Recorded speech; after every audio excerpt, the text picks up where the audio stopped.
right, we're back and in our diaspora check-in segment this morning. We have award-winning poet, author, and entrepreneur Nadine Williams zooming in to tell us about her mission to support the next generation of authors, writers, and scholars. Good morning to you, Nadine. Thank you for joining us.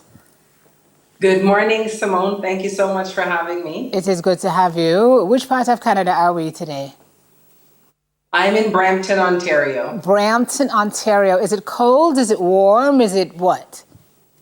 I just turned on my AC. It's quite warm. In Canada, who knew that could ever be a thing? So you're there now, fully settled, children, grandchildren, or is it grandchild?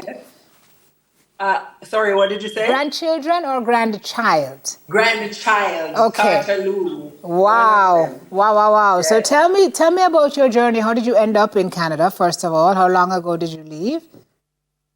I left in 85. My mom left for the greener pastures of Canada. Left me with 11 auntie and uncles and grandparents in Enfield, Jamaica. And they made a poet out of me, those grandparents of mine. So it's their fault, is it? Yes. Yes, you know the idle jackals for like and bum gapon. Okay, what? I still live here and I never hear that one yet, Nadine. I never.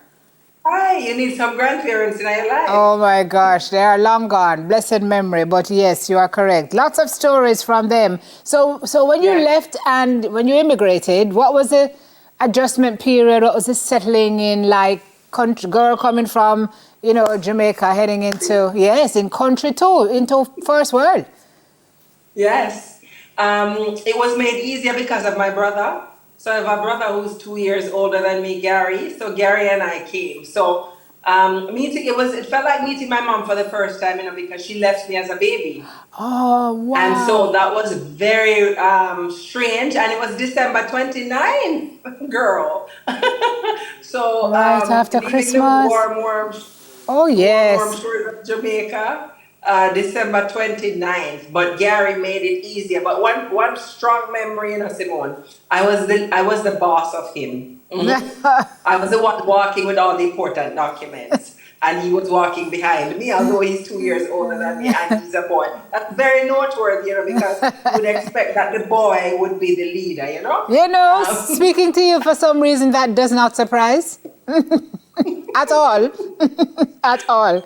So they say readers are leaders, and so do not underestimate that kerosene oil lamp when it fire up at night, because who wants to go to bed at 6 or 7 o'clock when it starts get dark in the country? There's no television. So the books, it was all about the books, and I was bright like morning star, so I was always the designated reader. Yes. And so that's where this really all started for me. Yeah, I bet you wish you had that kerosene lamp when you lick the bitter cold of Canada to warm you up. Yeah. So you read a lot as a child. You were always reading as a child, you say. When did you start now to get into the business of poetry and realize that you not only wanted to start writing, but also to publish? Yes. So it was 1994, somewhere thereabouts, that I started scribbling, having gone through a very rough time in my personal life. So writing became my outlet, my savior, as you were. And so as soon as I would write something, the extrovert that I am, I would share it with everyone that would listen. And I would hear, oh, Nadine, you're so talented. You got to do something with it. So that really started in 1994. Then on my entrepreneurial journey in 2008, I attended an industry conference and met a publisher. In talking to him, he invited me to write an article for his magazine. And when that article came out on 2 pages, not one, 2 pages, normally in a magazine, you may get a little corner. But I got 2 pages. And when I saw it and the feedback that came from that, he's like, oh, you got to write a book. So I was like, how do you do that? Now, on this entrepreneurial journey, it was a very lucrative time for me money-wise.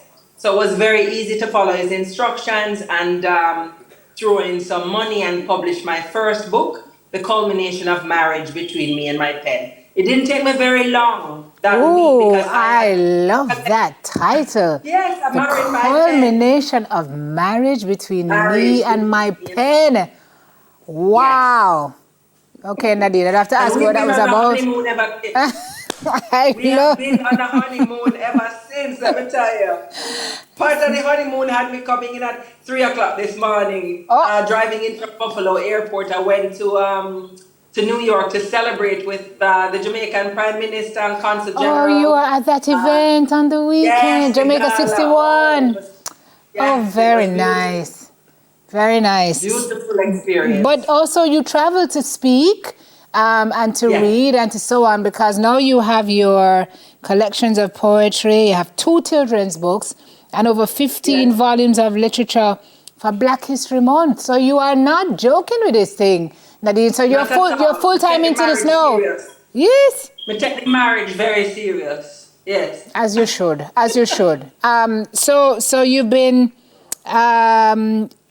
speaking at prestigious universities. You've been invited to the African Writers Club at the University of Vienna. That was in 2019, Yes. and you've been all over the place. What is the end game for Nadine Williams? I mean, you've written so much. You're storing up your own library over there in Canada.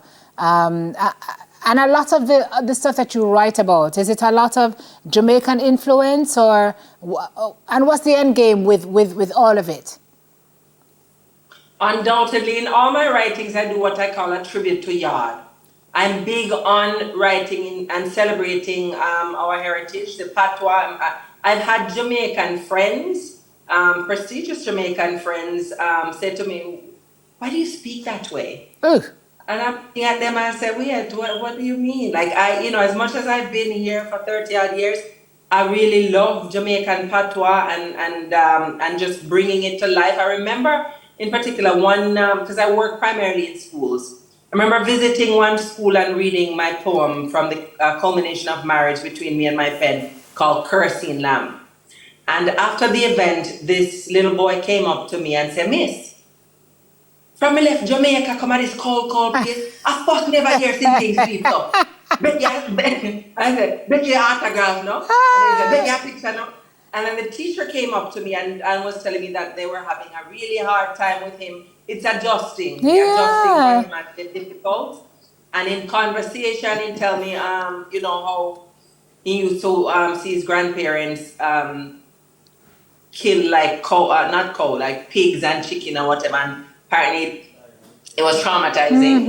And they were having a lot of hard time with him. And the teacher was telling me, they saw the light come on in his face. So the end game, you ask what the end game is, just to keep going.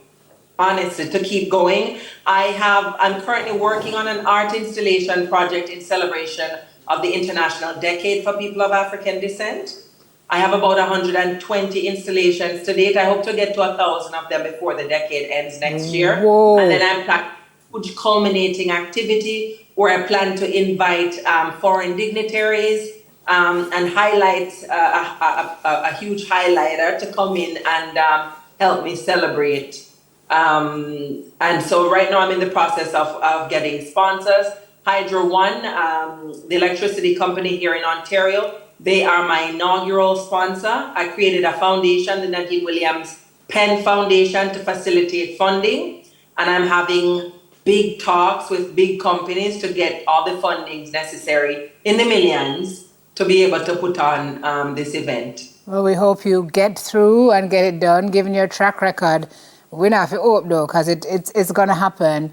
It's a go happen. It a go happen. It must happen. I mean, what you're Yeah. doing is groundbreaking work, and it's obviously changing people's lives. That little boy saw himself in you, and it's important. Representation matters, right? And so Yeah, you keep absolutely. doing what you're doing with the exhibition that you're working on. Keep writing and keep celebrating that fantastic relationship you have, the marriage with your pen. Thank you so much for talking to us this morning. Thank you. Thank Now, you for having me. yeah, now you get some Beautiful rest. producer. Oh, same Yes, here. I wash off this makeup and dive back under my sheets. Because let me tell you, You and the it was AC. a don't coming in. I can imagine. I I can might turn imagine. off the AC now, though. Okay. Really appreciate it. While I'm talking. No, for you to Thank you have very much, Simone. for you to have come in when you did this morning and get up and talk to us so bright. Thank you very much. We I should appreciate it. confess, I should confess, there was a voice that said, but Nadine, oh, but just see and Nadine, they're not going to miss you. I'm like, girl, just get up, you're here. So see, aren't you glad you did now? Okay, great. Oh, yes, All right, absolutely. fantastic. And it's so lovely talking to you. Thank you. Have a beautiful day and happy independence. Up here in Canada, we're celebrating the whole month in August. Okay. Emancipation, right? So blessings to you and thank you so much. Oh, same to you. Thank you. Award-winning poet, author, and entrepreneur, Nadine Williams, joining us this morning from Canada. That is it for our Diaspora Check-In.